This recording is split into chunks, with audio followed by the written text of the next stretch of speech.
Hello दोस्तों, आज के इकोनॉमिक्स क्लास में हम बात करेंगे economics defined by different economist, micro economics and macro economics के बारे में। और लास्ट में हम चैप्टर 1 के एमसीक्यू के बारे में बात करेंगे। ठीक है, तो आर्य 2023 के लिए ये सेकंड क्लास है। इसके बाद जो भी टॉपिक मैं करा रहा हूँ उसको बार बार रिवाइज करिएगा। इससे बेहतर और टॉपिक और जो कंटेंट है आपको नहीं मिल पाएगा, तो इसको थोड़ा सा ध्यान से और बार बार रिविजन करिएगा। ये हर लेक्चर के लास्ट एंड में एक एमसीक्यू होगा, उसको बार बार रिविजन करिएगा।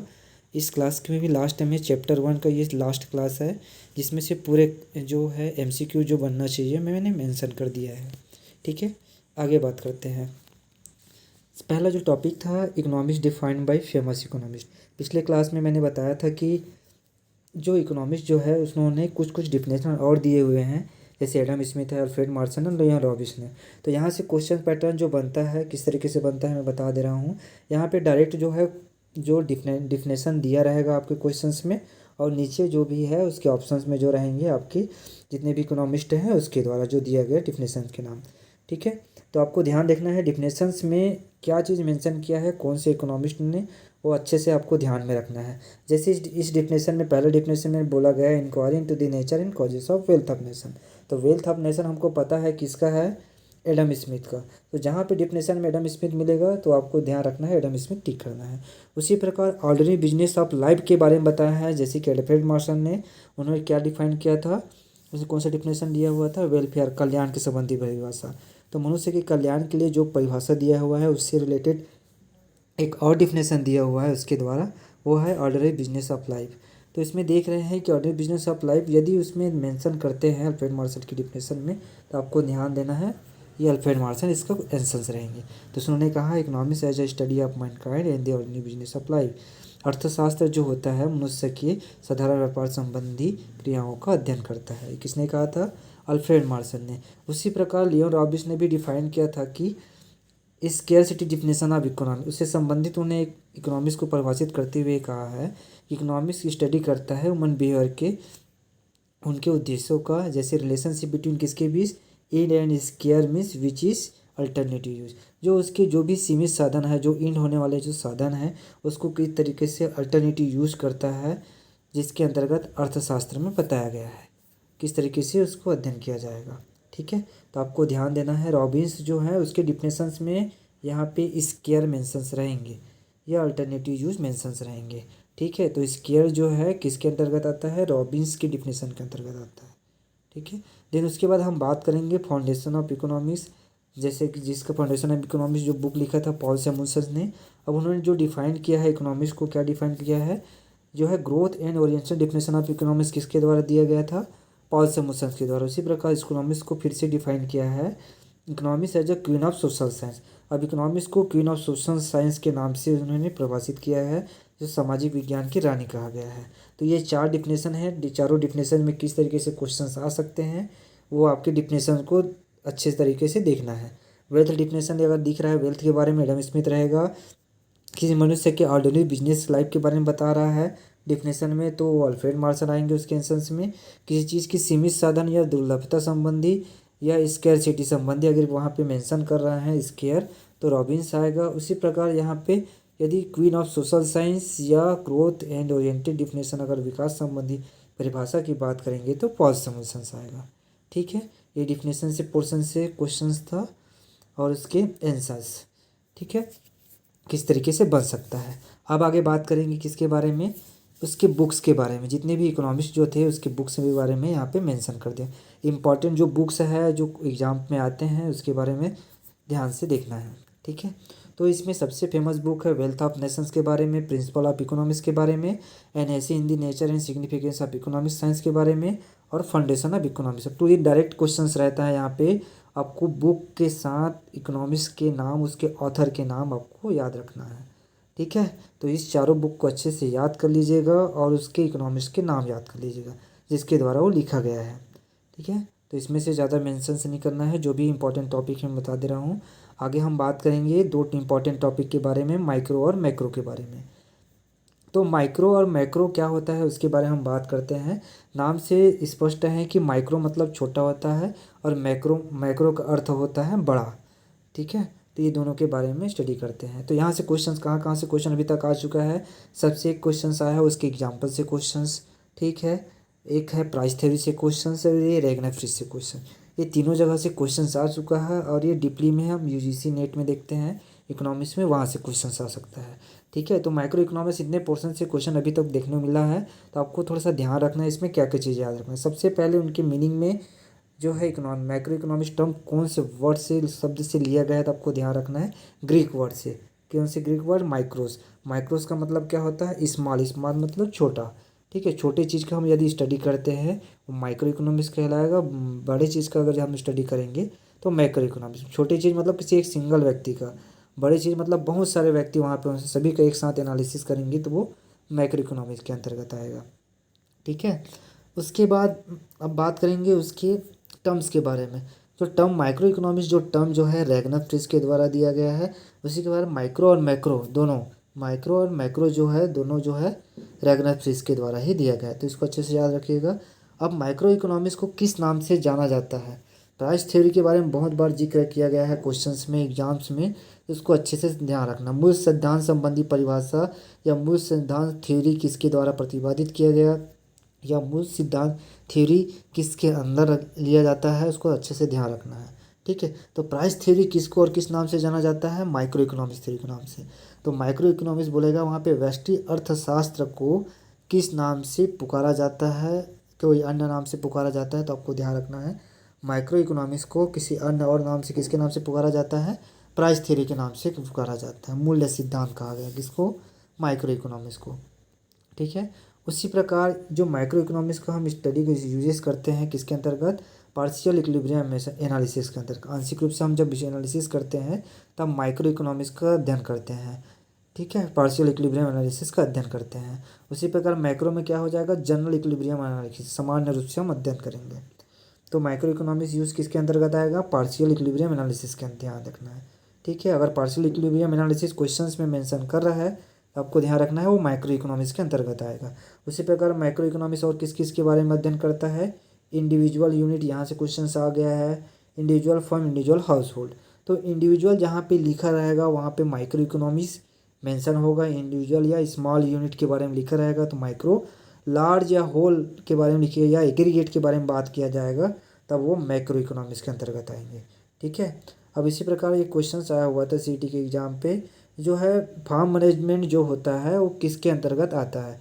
माइक्रो इकोनॉमिक्स या मैक्रो इकोनॉमिक्स? तो आपको ध्यान रखना है माइक्रो इकोनॉमिक्स जो है फार्म मैनेजमेंट आता है और मैक्रो इकोनॉमिक्स में प्रोडक्शन इकोनॉमिक्स आता है, ठीक है। अब इसके बाद हम बात करेंगे किसके बारे में? उसके इंपॉर्टेंट थ्योरी के बारे में। डिमांड एंड सप्लाई थ्योरी, ठीक है।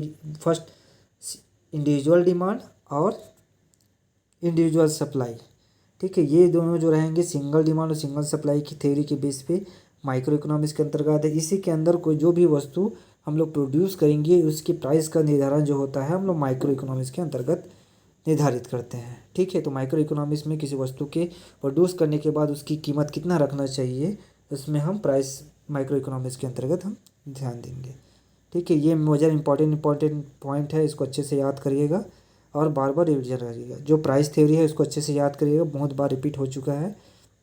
देन उसके बाद हम बात करेंगे मैक्रो इकोनॉमिक्स में।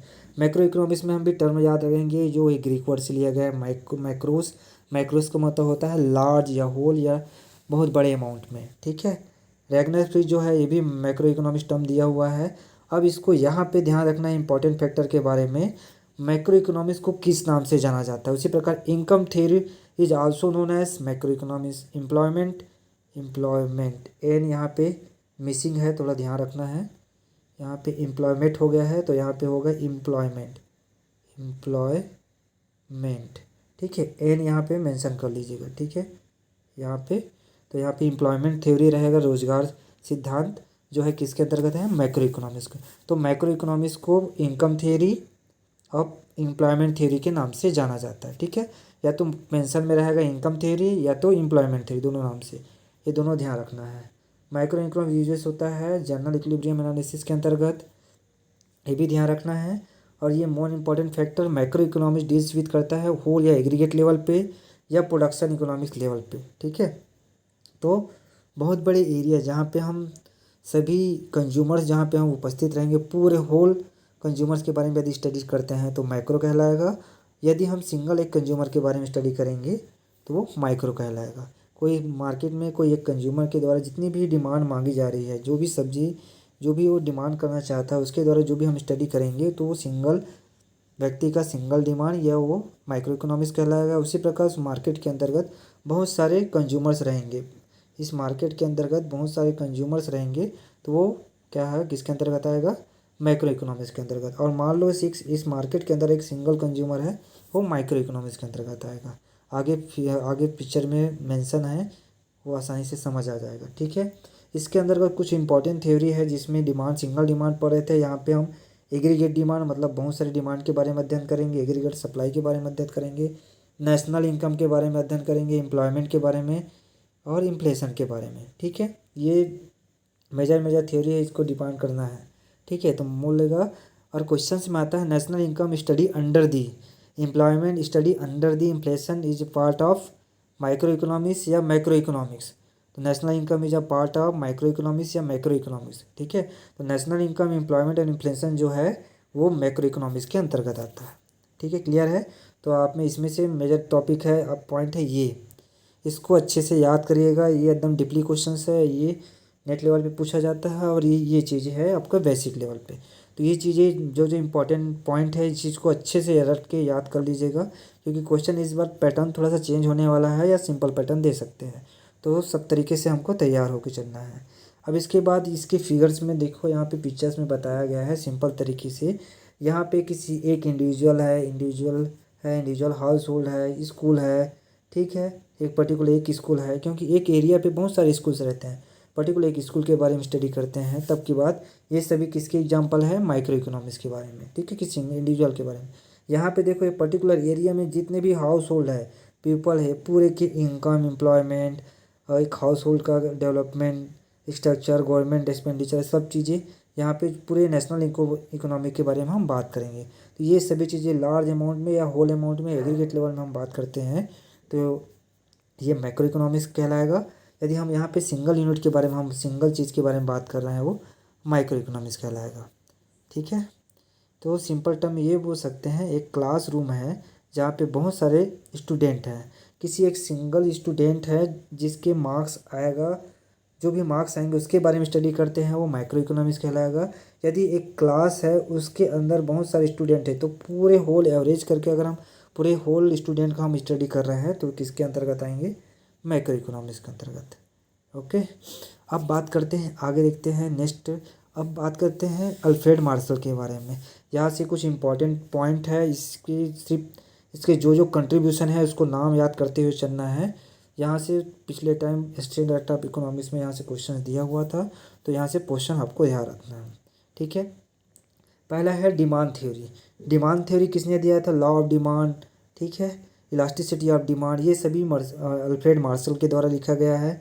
Theory of supply, utility, marginal utility theory, ये सभी चीज़ें अल्फ्रेड मार्शल ने दिया है। ठीक है, elasticity of demand, consumer surplus और प्रोड्यूसर सरप्लस, ये अल्फ्रेड मार्शल के द्वारा लिखा गया है।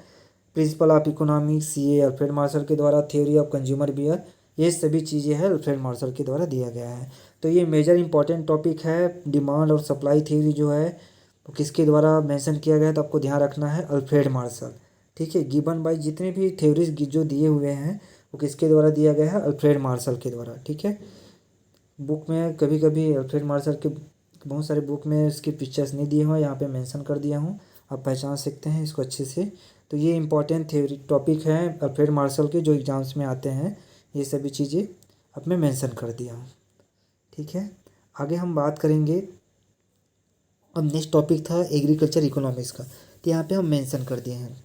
तो यहाँ पे थोड़ा सा ध्यान रखना है, एग्रीकल्चर और एग्रीकल्चर इकोनॉमी दो शब्दों से बना है, जैसे एग्री प्लस इकोनॉमिक्स। तो एग्रीकल्चर का मतलब आप लोग को सभी को पता है, एग्रीकल्चर जो वर्ड्स जो होता है लैटिन वर्ड से लिया गया है। इसका मतलब होता है कल्टीवेशन ऑफ क्रॉप या crop production of crop plant या लाइफ स्टॉक प्रोडक्ट, मतलब किसी प्रोडक्ट या प्लांट को डेवलप करना, वो क्या कहलाता है, एग्रीकल्चर कहलाता है, कल्टीवेशन के थ्रू। उसी प्रकार इकोनॉमिक्स में क्या होगा, अब कोई भी हम क्रॉप या प्लांट या लाइव स्टॉक प्रोडक्ट को डेवलप करने के लिए जो भी पीपल्स, जो भी हम हमारे पास जो भी सीमित रिसोर्सेस हैं, कम मात्रा में जो रिसोर्सेस हैं, जितने मात्रा में रिक्वायरमेंट है उस प्रोडक्ट को प्रोड्यूस करने के लिए उतनी ही मात्रा में हमको यूज़ करना है। तो जो भी use of square productive resources यहाँ पे बात किया गया है, use of square of productive resources, हमको ध्यान देना है इसमें क्या चीज़ें, स्केयर प्रोडक्टिव रिसोर्सेज मतलब जो है हमारे पास जो भी सीमित साधन है उसको सीमित मात्रा में हमको यूज़ करना है, किसके लिए, डिफरेंट गुड्स को प्रोड्यूस करने के लिए।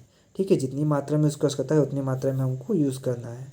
तो ये बताता है। उसके बाद जो भी गुड्स प्रोड्यूस होगा उसको सोसाइटी के अंदर जो भी मेंबर्स रहेंगे उसके कंजप्शन के लिए हम लोग क्या करते हैं, उसको डिस्ट्रीब्यूट करते हैं।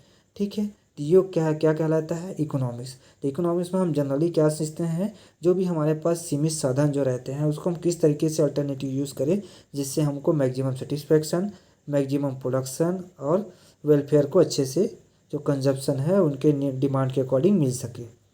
ठीक है, उसके बाद हम बात करेंगे डायरेक्ट यहाँ पे डिफाइन किया गया है उसके प्रिंसिपल के बारे में। देख रहे हैं यहाँ पे agriculture economics is an applied field of economics, क्योंकि इकोनॉमिक्स जो है सभी फील्ड में अप्लाइड होते हैं।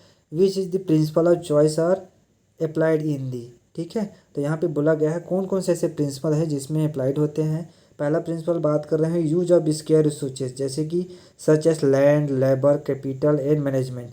कोई भी प्रोडक्ट को प्रोड्यूस करने के लिए जो भी लैंड, लेबर, कैपिटल और मैनेजमेंट जो लग रहा है उसको स्केयर इस मात्रा में हमको यूज़ करना है। उसी प्रकार ये जो है एग्रीकल्चर इकोनॉमिक्स क्या बताता है, बेस करता है प्रिंसिपल दैट हेल्प दी, जो इसके प्रिंसिपल है जो हेल्प करता है फार्मर को efficient use of land, labour and capital, मतलब जो भी उसके बाद जो लेबर रिसोर्सेस अवेलेबल है उसको एफिशिएंट मात्रा में यूज़ करना है। ये आपका क्या बताया है, एग्रीकल्चर इकोनॉमिक्स का डिफिनेशन। तो इस डिफिनेशन से क्वेश्चंस नहीं आएंगे, यहाँ से जो क्वेश्चन जो बनेगा, जो पहला पार्ट है जो इकोनॉमिक्स का, वहाँ से क्वेश्चंस बनेंगे। ठीक है, ये सिंपल टर्म में आपको समझने के लिए एग्रीकल्चर का जो डिफिनेशन दिया है वहाँ से, यहाँ से क्वेश्चंस नहीं आएगा। जो क्वेश्चंस आएंगे वो आपके डिफिनेशन से, जैसे वेलफेयर, वेल्थ, स्कैरसिटी और growth and oriented development of economics. ये चारों डिफिनेशन अच्छे से याद कर लीजिएगा, और उसके इकोनॉमिक्स के नाम, उसके फेमस जो बुक है उसको किस तरीके से डिफिनेशन दिया गया है, वो सभी चीज़ें इसमें लेक्चर में मेंशन कर दिया हूँ। ठीक है, अब बात करते हैं इसके एमसीक्यू के बारे में। तो यहाँ तक उम्मीद है कि यहाँ तक जितने भी टॉपिक हुआ है वो समझ आ गया होगा। उसको इस जो भी मैटर है इसके अंतर्गत जो भी है इसमें मैं एक्सप्लेन करके बताया हूँ उसको बार बार रिवाइज कीजिएगा। आपके पास बहुत ही सीमित समय है, हो सकता है नेक्स्ट मंथ आपका एग्ज़ाम हो जाए अगर आचार संहिता नहीं लगेगा तो इससे पहले जो मेजर कंटेंट है इसमें मैं मेंशन करते जा रहा हूँ। नोट्स बनाएंगे तो आप नोट्स भी बना सकते हैं।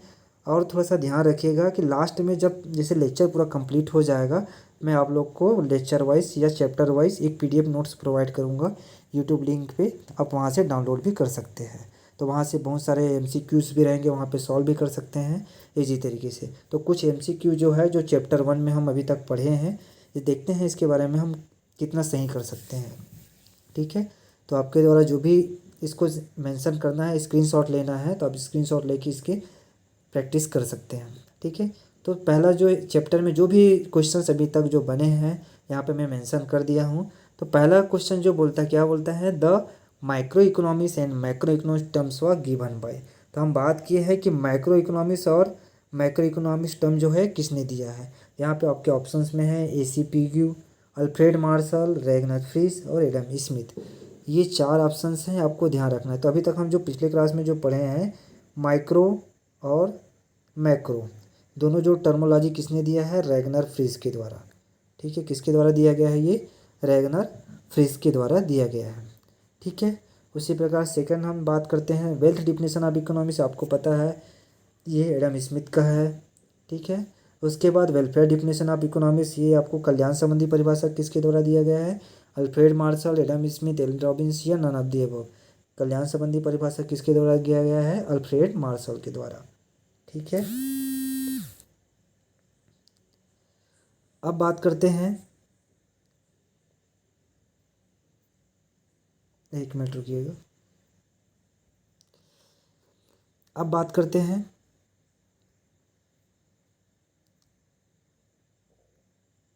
नेक्स्ट क्वेश्चंस में। यहाँ तक कंप्लीट हो, welfare definition of economics complete हो चुका है। देखते हैं अब एमसीक्यू ऑफ सेकंड को स्लाइड में हम बात करते हैं। यहाँ पे दिया गया है scarcity definition of economics was given by Alfred Marshall, Adam Smith, L Robins and ना दी एबव। तो हम देखते हैं स्कैरसिटी हम बात की हैं, स्कैरसिटी किसके जो है, रॉबिन्स के हैं। ठीक है, अभी पढ़े हैं पिछले क्लास में, तो इसका आंसर क्या होगा, रॉबिन्स।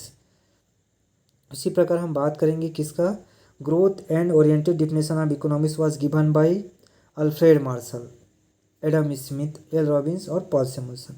4 ऑप्शन दिया हुआ है, तो हमको ये प्रीवियस ईयर का आरयू का क्वेश्चन है, ध्यान देना है इसको। तो इसमें पॉल सैमुअल्सन इसका आंसर हो जाएगा। उसी प्रकार यहाँ पे दिया हुआ है इकोनॉमिक्स इकोनॉमिक्स क्या है, साइंस है कि आर्ट है कि दोनों है या नन ऑफ द एबव है। ये आपके लिए क्वेश्चन है रहेगा, क्या हो सकता है आप बताइएगा कमेंट बॉक्स में। उसके बाद हम बात करेंगे नेक्स्ट स्लाइड में 7th नंबर के क्वेश्चन में हम बात करें which of the following is not related to division of economics. अब उस समय क्या था, जो प्रीवियस ईयर क्वेश्चंस में क्या पूछे थे, number, how many divisions in economics, तो डिवीजन के कितने विभाग पूछे थे, उसमें कितने विभाग है, 5 विभाग है। उसमें 5 विभाग में हम देखेंगे कि 5 विभाग में कौन कौन सा है। एक है distribution, consumption, exchange and none of the above. ठीक है, तो which of the following is not related to division of economics, तो ये बात करते हैं। ठीक है, तो इनमें से ये तीनों डिवीजन ऑफ इकोनॉमिक्स के डिविजन्स हैं, और फोर्थ जो है तो नन ऑफ द एबव। तो इसके आंसर क्या होंगे, none of the above. Next बात करते हैं micro economics is also known as, micro economics को किस नाम से जाना जाता है और माइक्रो इकोनॉमिक्स को किस नाम से जाना जाता है, इसको अच्छे से आप याद कर लीजिएगा। तो माइक्रो इकोनॉमिक्स क्या है, इसमें ऑप्शन में दिया हुआ है income theory, price theory, employment theory, unemployment theory. तो इसके ऑप्शन क्या हो जाएंगे, माइक्रो इकोनॉमिक्स जो है वो प्राइस थ्योरी कहलाता है, एमपी। ठीक है, उसी प्रकार हम बात करेंगे तो इसके आंसर क्या हो जाएगा, प्राइस थ्योरी। उसके पर हम बात करेंगे मैक्रो इकोनॉमिक्स का मतलब होता है बड़ा लार्ज अमाउंट में। इसको और किस नाम से जाना जाता है, income theory, unemployment theory, both both A and B and price theory. ठीक है, तो मैक्रो इकोनॉमिक्स जो है वो इसमें से कौन सा आंसर आएगा आपका, इनकम थ्योरी, क्योंकि इसमें हम एम्प्लॉयमेंट थ्योरी पढ़ते हैं, अनएम्प्लॉयमेंट थ्योरी नहीं पढ़ते हैं। तो बोथ जो क्वेश्चन जो है वो गलत हो जाएगा। ठीक है, इसका आंसर क्या होगा, इनकम थ्योरी। तो माइक्रो इकोनॉमिक्स जो है वो एमआई से रिलेटेड करता है और ई से एम्प्लॉयमेंट। ठीक है, तो ये है मैक्रो और माइक्रो इकोनॉमिक्स के बारे में। अब उसके बाद बात करते हैं उसके आगे और क्वेश्चन जो है उसके बारे में, which economics said economics as a queen of social science. तो इकोनॉमिक्स कौन सा ऐसे इकोनॉमिक्स जो है, कौन सी इकोनॉमिक्स जो है इकोनॉमिक्स को क्वीन ऑफ सोशल साइंस कहा है। हम लोग पढ़े हैं किसके बारे में, पॉल सैमुअल्सन के बारे में। पॉल सैमुअल्सन ने कहा है कि जो अर्थशास्त्र जो है सामाजिक विज्ञान का रानी कहा गया, क्वीन ऑफ सोशल साइंस कहा गया है। तो इसका आंसर क्या होगा, पॉल सैमुअल्सन। उसी के प्रकार द बुक, अब बुक के बारे में यहाँ पे चैप्टर दिया हुआ है, इसमें ध्यान से देखिएगा। The book principle of economics written by, principle of economics book किसका है, इसमें ऑप्शन में है Paul Samuelson, Alfred Marshall, Robbins और एडम स्मिथ।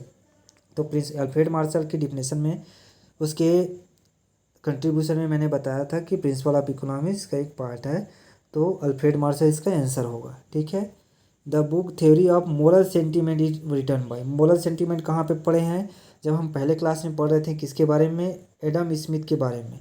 एडम स्मिथ के बारे में जब पढ़ रहे थे उसमें मैंने बताया था कि इन्हें जो फर्स्ट बुक जो लिखा था 1959 पे, ठीक है, किसने, एडम स्मिथ ने। तो इसके आंसर क्या होगा, the moral sentiments is written by किसके द्वारा, एडम स्मिथ के द्वारा। ठीक है, देन उसके बाद हम बात करेंगे किसके बारे में, नेक्स्ट चलते हैं, विच इकोनॉमिक्स सेड एक्सक्यूज, यहाँ पे डबल हो गया है, इसको थोड़ा ध्यान रखिएगा। क्या आएगा इसका आंसर, पॉल सैमुअल्सन आएगा। उसके बाद हम बात करेंगे 14 नंबर के क्वेश्चंस में, the book an essay in the nature and significance of economic science is written by. ये जो है नेचर और उसके इम्पोर्टेंस के बारे में किसने बताया था, ध्यान रखिए किसने बताया है ये, द बुक किसका बुक है, N essay in the nature and significance of economic science. Paul Samuelson का बुक नहीं है, अल्फ्रेड मार्शल का बुक भी नहीं है, एडम स्मिथ का बुक नहीं है। अब बच गया कौन सा चीज़ है, रॉबिन्स। तो रॉबिन्स का एक बुक है N essay in the nature and significance of economic science. तो इसके आंसर क्या हो जाएंगे, रॉबिन्स। ठीक है, उसके बाद हम बात करेंगे the book economics of welfare is written by. अब वेलफेयर इकोनॉमिक्स किसका है, हम ज़्यादातर डायरेक्ट अल्फ्रेड, वेलफेयर इकोनॉमिक्स किसका है, अल्फ्रेड मार्शल का। ठीक है, वेलफेयर इकोनॉमिक्स अल्फ्रेड मार्शल का है। लेकिन यहाँ पे क्या है, इकोनॉमिक्स ऑफ वेलफेयर, यहाँ पे इकोनॉमिक्स ऑफ वेलफेयर दिया है, ये अलग से क्वेश्चंस है, आपको ध्यान रखना है। ठीक है, economics of welfare definition of economics किसने दिया है, वेलफेयर डिफिनेशन ऑफ इकोनॉमिक्स ने दिया है, अल्फ्रेड मार्शल ने। तो यहाँ पे डिफिनेशन नहीं पूछ रहा है, यहाँ पे पूछ रहा है बुक का नाम। तो वेलफेयर अल्फ्रेड मार्शल ने कौन सा बुक लिखा था, प्रिंसिपल ऑफ इकोनॉमिक्स। तो यहाँ पे बुक का नाम लिख जो बता रहा है इकोनॉमिक्स ऑफ वेलफेयर, कंफ्यूजन नहीं होना है, ये बुक का नाम है। तो ये किसने लिखा है, AC पिग्यू ने। ठीक है, ध्यान रखिएगा ना, वेलफेयर इकोनॉमिक्स ऑफ वेलफेयर किसके द्वारा लिखा गया है, AC पिग्यू के द्वारा, अल्फ्रेड मार्शल के द्वारा क्या लिखा गया है, प्रिंसिपल ऑफ इकोनॉमिक्स। ठीक है, यहाँ पे कंफ्यूज नहीं है, ये AC पिग्यू का बुक है। तो इतने हैं आपके पोर्शंस है MCQ। आप बात देखिएगा, कुछ पोर्शंस में अगर डाउट होगा, ये वाला जो क्वेश्चन है वो रिपीट हो गया है, आपको इसको थोड़ा सा सुधार लीजिएगा यहाँ पे।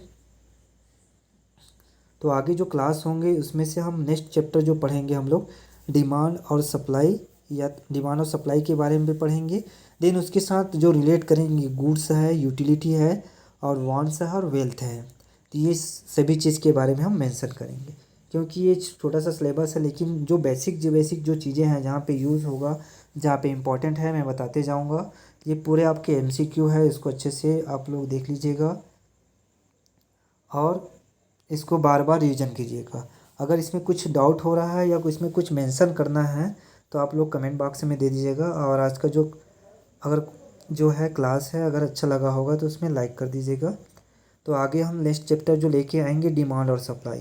तो डिमांड और सप्लाई का जो मेंशन रहेगा ईजी लैंग्वेज में मैं सिंपल तरीके से बताऊँगा कि उसको किस तरीके से पढ़ना है और कहाँ से क्वेश्चंस बनेंगे। क्योंकि डिमांड और सप्लाई से करीबन 50 क्वेश्चंस मैं MCQ कराऊँगा, 50 क्वेश्चन जो रहेंगे MCQ रहेंगे, 30 से 50 के बीच रहेगा। उसको अच्छे से सॉल्व करिएगा, जहाँ से जिस तरीके से आज तक का जो एग्ज़ाम में पूछा गया है उसके द्वारा, और उसके साथ साथ और किस तरीके से क्वेश्चंस बन सकते हैं उसको देखेंगे। तो ये आपके MCQ है, इसको सॉल्व करिएगा। जो प्रीवियस क्लास है और अभी आज का क्लास है, दोनों क्लास को कोरिलेट कर लीजिएगा और अपना जो भी नोट्स बनाना है उसको ध्यान रखिएगा। ठीक है, इसमें से आपको ये चीज़ ध्यान रखना है, ये चीज़ ध्यान रखना है। आगे और बात करेंगे, इसमें आपके मूल्य सिद्धांत के बारे में ध्यान रखना है। तो ये सभी टॉपिक है, ये बुक का है, बुक को भी अच्छे से याद रखना है। डिफिनेशन में उतना है, डिफिनेशन में आपके जो स्टार्टिंग जो डिफिनेशन है उसको अच्छे से आप याद कर लेंगे। तो आज का क्लास कैसा लगा मुझे कमेंट बॉक्स में बताइएगा, और जितना हो सके जो आपके फ्रेंड्स रहेंगे उसको शेयर कर दीजिएगा। Okay, thank you.